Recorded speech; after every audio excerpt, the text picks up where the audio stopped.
o kəslərə ki, Quran kifayətdir, radd alə şübhətü təhrif-i sünnə. Onlar gətirirlər ki, yəni sünnəsi, Peyğəmbərimiz s.ə.v sünnəsi təhrif olunub, yəni yozulub. Çünki Peyğəmbərimiz s.ə.v sünnəsində zəif, qondarma hədislər var. Və buna görə biz Quranla kifayətlənirik.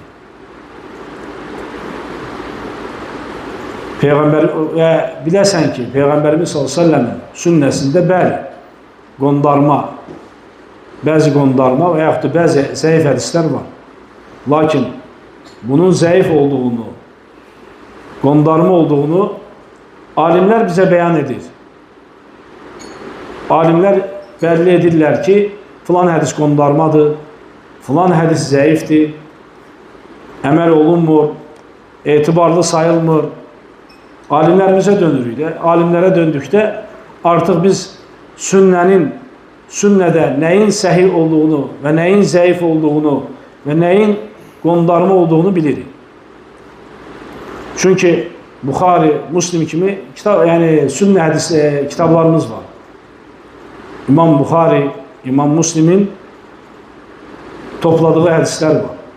Və digərlərində alimlərin sayəsində zəif və qondarma olduğunu bilirik və yaxud da səhih olduğunu bilirik.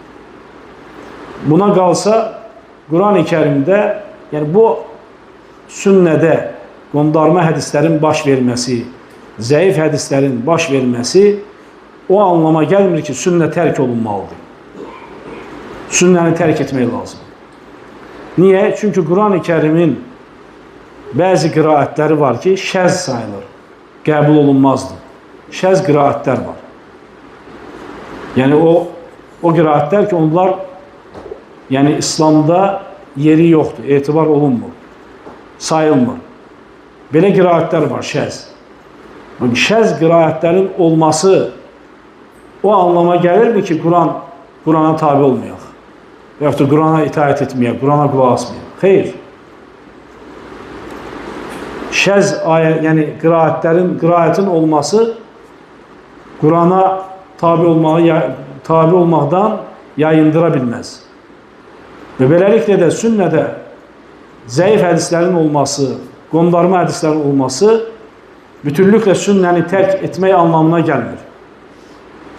O demək deyil ki, sünnəni tərk etməliyik.